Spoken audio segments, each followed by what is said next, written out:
মানে বেল লইছি, বেলটা কিরকম ফাঁকনা বুঝতে পারবা। দেখুন বেলটা বাইরে বাজু হলুদ হয়ে গেছে গিয়ে, আর খাসা থাকলে ওরকম থাকবো খাসা, আর এরকম হলুদ থাকলে এটা পুরো ফাঁকনা হয়। দেখুন খুব সুন্দর একটা স্ট্যান্ডও বাড়ে এটা ফাঁকনা হইলে।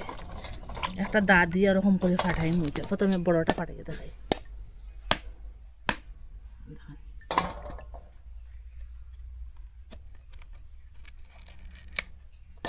এটা ফাঁকনা হয় দেখুন, বালিয়া বালিয়া। দেখুন একটা চামচ লই,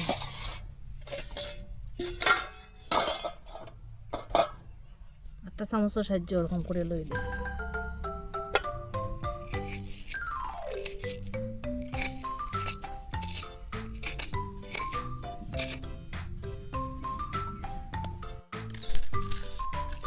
ওরকম করে সবটা লই লিছি।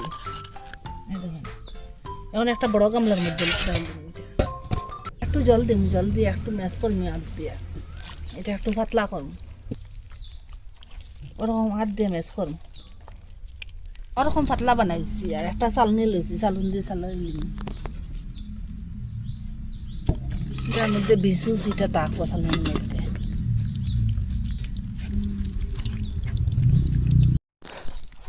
ওরকম করে সবটা লই লিছি। তখন আপনারা কাছে যেটা চিনি তা হবো ওটা দিয়া দিবা। আমি লাল চিনিটা দিয়া দিলাম অর্ধেক চামচ, আপনারা যদি মিষ্টি খাইনতে আরও মিষ্টি দিয়া দিবা।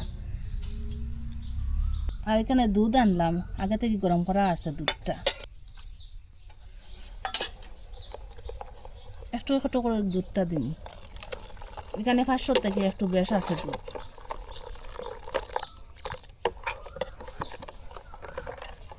ওরকম মিশাইয়া ফ্রিজারের মধ্যে রাখি দিন 1 ঘন্টার লাগিয়া, বা নর্মাল ফ্রিজের মধ্যেও রাখতে পারেন।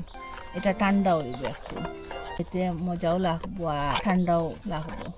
ফ্রিজের মধ্যে রাখা একটু ঘন হয়ে গেছে গিয়া, এটার মধ্যে আর 1 বাটি দুধ দিয়ে দিন, একটু পাতলা হয়ে যাব। বেল দিয়ে কত কিছু বানাইয়া খাইছন, আইসক্রিমও খাইছন আর বেল বরফও খাইছন।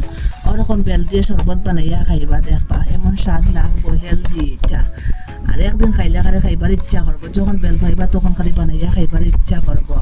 আপনারা মিস করবা না, বানাইয়া খাইবা। আর কমেন্টের মধ্যে নিশ্চয় জানাইবা, ভালো লাগলে লাইক কমেন্ট শেয়ার সাবস্ক্রাইব করবা। আর আজকের ভিডিও এখানে শেষ, নতুন একটা ভিডিও নিয়ে ফিরে আসবো বন্ধুরা।